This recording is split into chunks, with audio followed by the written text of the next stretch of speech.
푸틴 대통령이 오늘 새벽 2시가 넘어서 평양에 도착했습니다. 김정은 위원장은 순안공항 활주로까지 나와서 푸틴 대통령을 직접 영접했는데요.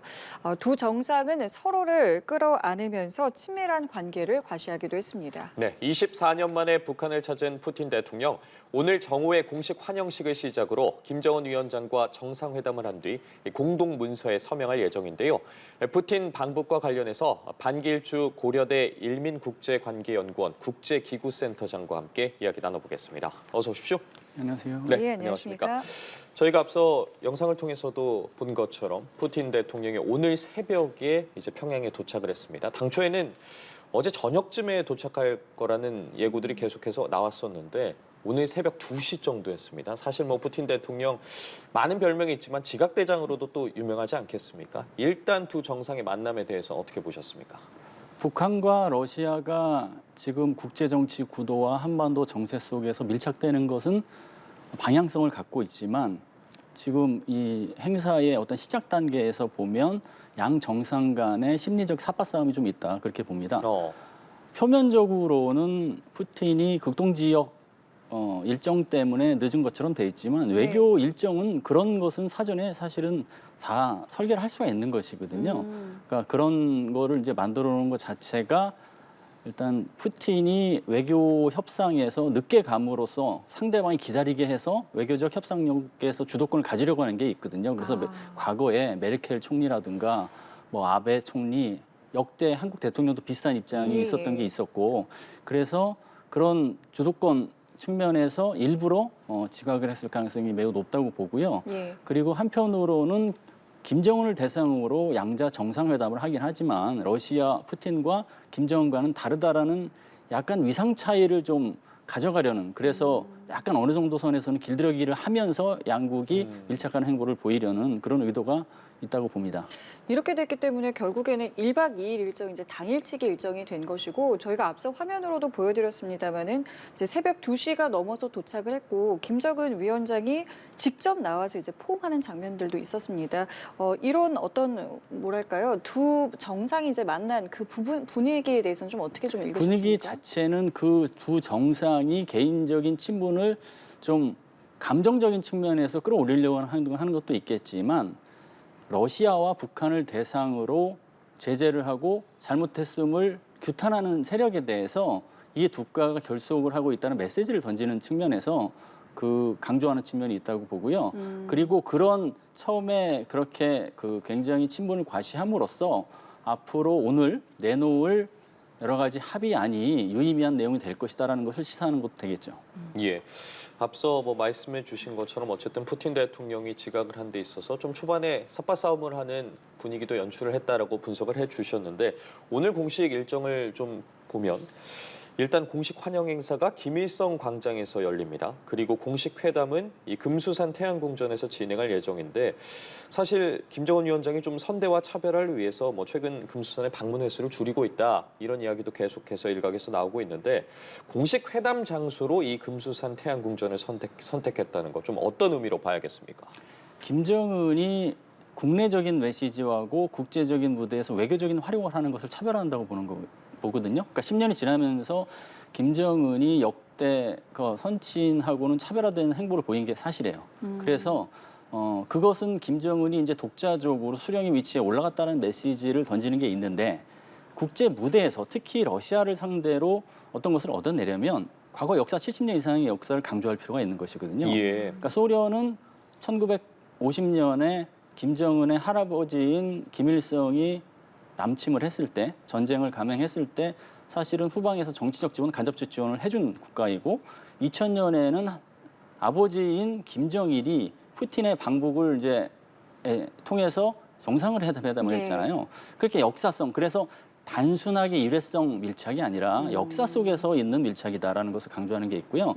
두 번째는 국내 정치적으로도 좀 활용하는 게 있죠. 김정은 정권이 아무래도 지금 북핵에 몰두하다 보니까 경제의 어떤 문제도 좀 있고 그다음에 한국에 대한 동경 이런 문화가 좀 있고 막 이런 건데 그런 와중에 국내 정치적인 정권의 결속력을 강화시키는 측면에서 그 선대와 엮어서 러시아가 있는 자리에서 그 김정은의 어떤 지위를 공고히 위한, 즉 선대와 이어지는 3대에 이어지는 그 러시아에게 그걸 각인시키는 효과가 있죠. 그래서 두 가지 목표를 두고 그 금수산을 선정했다고 봅니다. 예. 자, 그리고 또 하나 눈에 띄는 일정 가운데 하나가 1대1로 비공식 회담을 한다고 하는데 보통 이런 자리에서는 그럼 어떤 이야기들까지 좀 오갈 수 있을 거라고 보세요?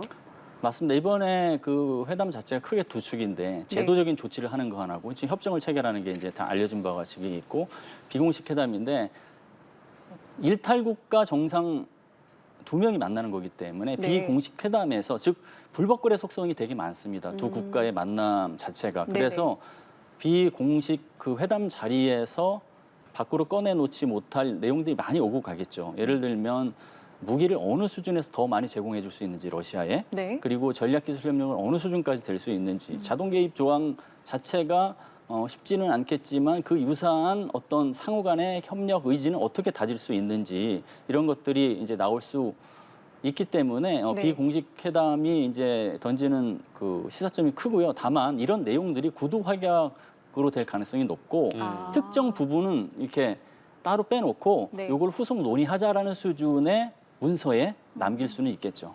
예, 비공개 어쨌든 회담에서 어떤 이야기들이 나올지도 궁금한 부분이지만 지금 계속해서 나오고 있는 게 포괄적 전략 동반자 관계 협정을 체결할 예정으로 보인다. 이런 이야기가 나오고 있지 않습니까? 지금 이 같은 협정이 어쨌든 양국이 기존에 맺었던 조약을 대체할 거라고 하던데 그렇다면 북러 관계가 좀 격상한다고 봐야 되는 겁니까? 북러 관계가 새로운 관계를 이제 설정을 하면서 격상하는 게 굉장히 맞죠. 근데 이 격상의 의미를 좀 여러 차원에서 해석해 볼 것 같은데 지금의 북한과 러시아의 결속력 강화가 협정 체결을 통해서 이 사실은 이런 분위기가 조성된 것은 국제적인 무대로 놓고 보면 러시아와 우크라이나 전쟁이거든요. 예. 2019년에 김정은이 러시아에 방문했을 때 푸틴은 답방을 하지 않았어요.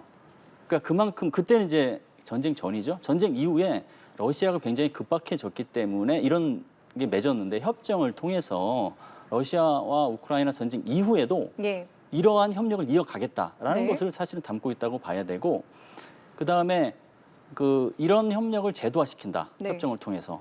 그런 의미도 있고 그런 중충적인 의미를 다 담고 있다는 측면에서 보면 이제 격상의 무게가 있다고 봐야겠죠. 예, 조금 전에 보여주신 그 그림을 좀 다시 한번 좀 보여주시면 좋을 것 같은데 저기 보면은 우리나라도 있어요. 우리나라도 지금 전략적 협력 동반자에 이제 우리나라가 자리하고 있는데 이렇게 되면은 이제 북한이 만약에 이번에 관계가 격상된다라고 한다면 우리나라가 지금 러시아랑 맺고 있는 관계랑 비교했을 때는 어느 정도 수준이라고 봐야 되겠습니까? 더 높은 겁니까? 우리나라하고 러시아는 전략적 협력 예. 동반자고 그다음에 북한과 러시아는 포괄적 전략 동반자. 하나 더 위로 올라가는 거죠. 예, 그래서 뭐 그런 차이가 있는데 이제 예.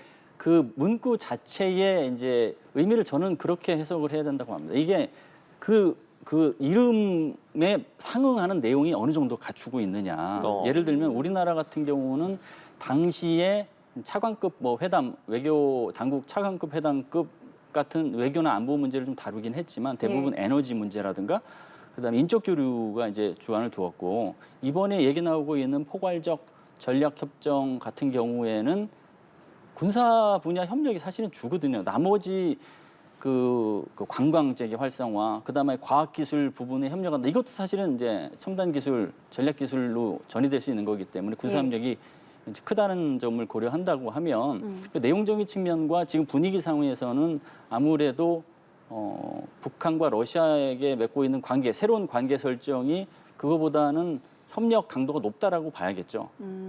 지금 양국 간에 말씀해 주신 게 군사 분야 협력이 상당히 강화되고 있다고 말씀을 해 주셨는데 앞서 뭐 러시아가 우크라이나를 침공하면서 이제 북한이 대량으로 포탄을 제공하면서 둘 사이가 부쩍 가까워진 거는 저희가 파악을 하고 있었는데 이렇게 좀 관계 격상이 선포될 거라는 뭐 사전 징후 같은 것들이 있었습니까? 우선은 러시아와 북한의 협력은 어제 오늘의 얘기는 아니지만 러시아 아까 말씀드렸던 것처럼 러시아와 우크라이나 전쟁으로 인해서 협력 가능성이 높아졌고 그다음에 북한의 지정학적 관여 이런 그 구도가 창출된 거예요. 그래서 김정은이 작년에 이제 러시아를 방문하면서 이거는 이제 다른 어떤 그 로드맵이 진행될 것이다라는 것을 예측이 됐고 그 네. 이후에 실질적인 협력이 있었어요. 무기를 제공하고 심지어는 탄도미사일까지 포함해서 제공하고 러시아는 북한이 정찰 위성을 발사하는 데 있어서 실제 기술진을 보내면서까지 도와주고 이런 것들이 있었잖아요. 네. 그게 기본적으로 여건 조성이라고 할 수 있고 또 메시지로도 내놓는 게 있습니다. 그러니까 100년 대계의 관계다라는 얘기라든가 네. 새로운 어떤 그 협정 혹은 조약이 체결할 것이다라는 메시지 우회적으로 암시하는 것들이 있었거든요. 그래서 그런 여건 조성이 된 상태에서 아무것도 없이 이번 회담이 지나갈 것이다. 그러면은 공허한 메아리가 될 수 있기 때문에 어떤 형태로든 어떤 협정이든 조약까지는 아니더라도 협정 수준에서는 체결될 가능성이 높다고 봅니다.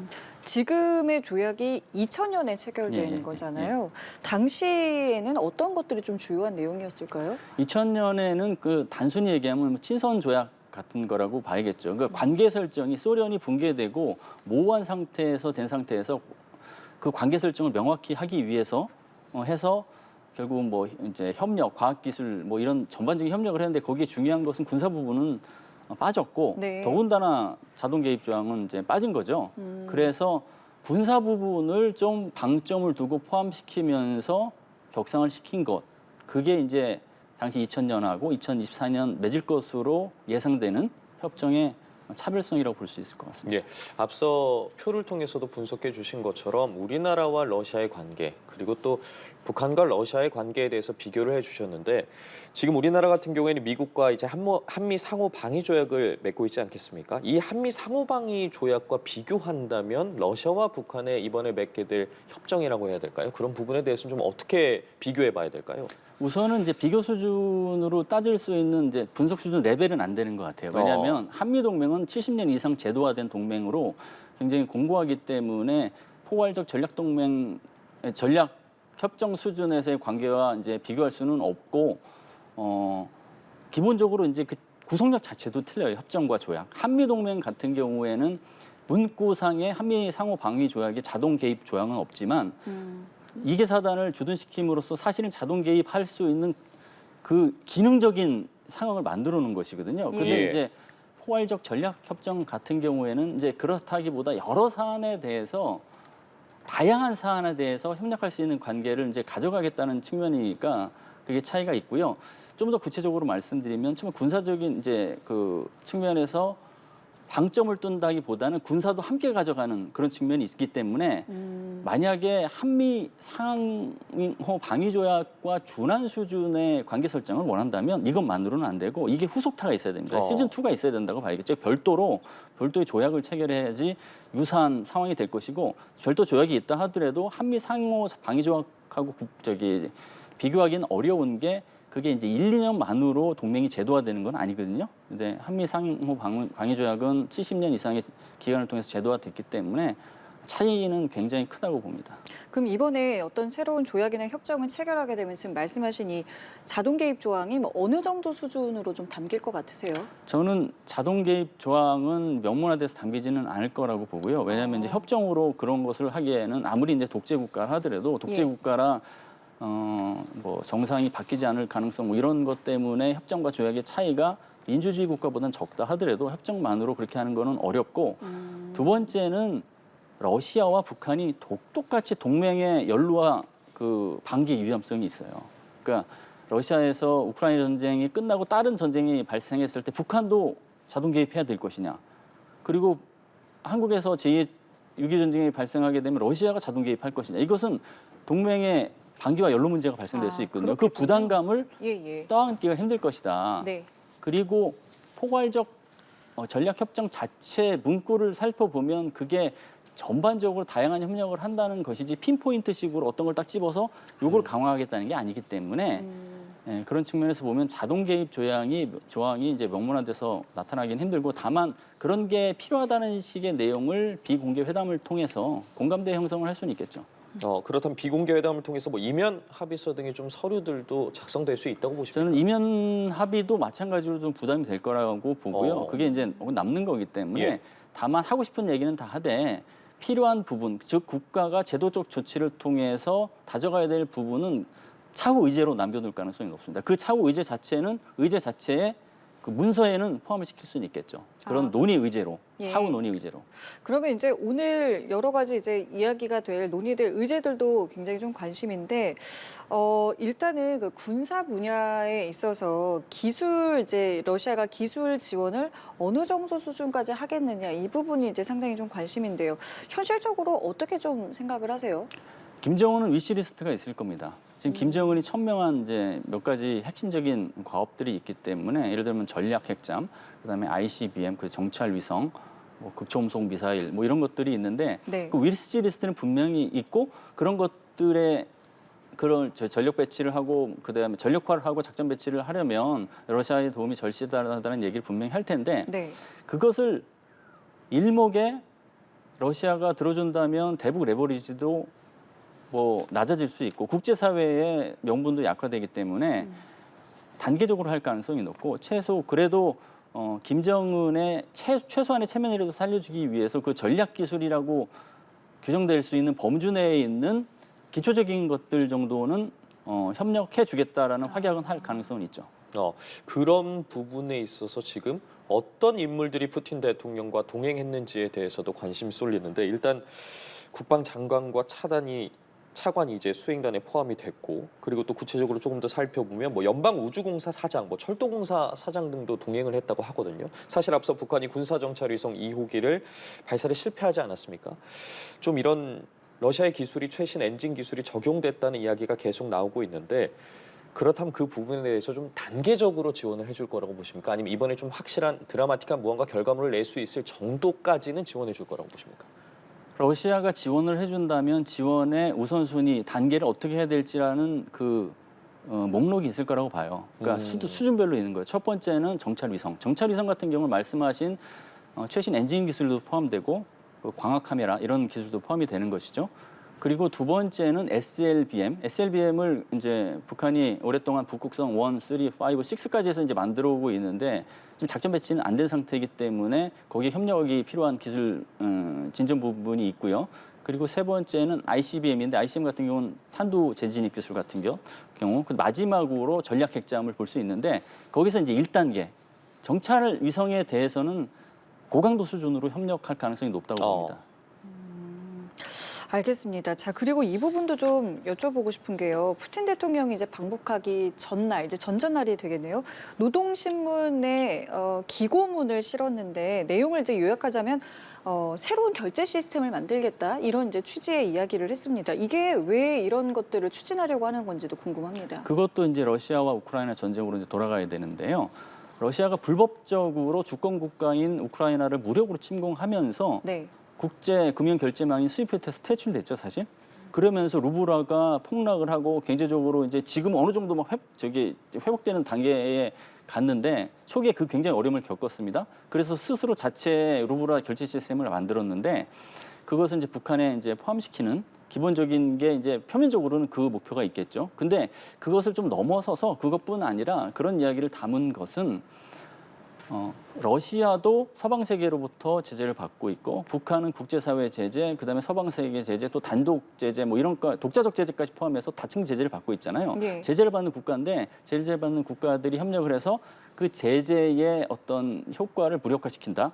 그런 측면이 있고 마지막으로는 글로벌 공급망 재편이라고 하면 보통 이제 서방 세계가 주도해서 새롭게 짠다라는 개념인데 네. 이 두 국가가 수종주의 세력이 만드는 새로운 그 글로벌 공급망 재편에도 관심을 갖고 한번 개시를 해보겠다라는 식의 맞불 성격까지도 장기적으로 그것까지 염두에 둔 포석이라고 봅니다. 예, 알겠습니다. 그리고 우리도 어쨌든 주시하고 있지만 지금 둘의 만남에 있어서 미국도 상당히 주시하고 있는 상황이지 않습니까? 미 백악관도 관련해서 좀 푸틴 대통령이 김정은 위원장에게 좀 외교를 통한 한반도 문제 해결을 촉구해야 되는 목소리를 내야 한다라고 주장을 하고 있는데 아무래도 지난달에 푸틴 대통령과 시진핑 주석이 만나서 그 자리에서 나온 말을 염두에 둔 것 같은데 그 자리에서 나왔던 말이 한반도 문제와 관련해서 정치 외교적 수단이 이 한반도의 모든 문제를 해결하는 유일한 출구다.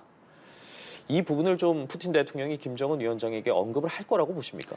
저는 당시에 중국과 러시아 정상이 만나서 정치 외교적 그 수단을 강조한 것은 북한을 상대로 혹은 중국과 러시아가 실제로 그게 1순위이기 때문에 얘기했다고 하기보다는 국제사회에 자신들의 행보의 명분과 정당성을 확보하기 위해서 그 청중이 국제사회였다고 봅니다.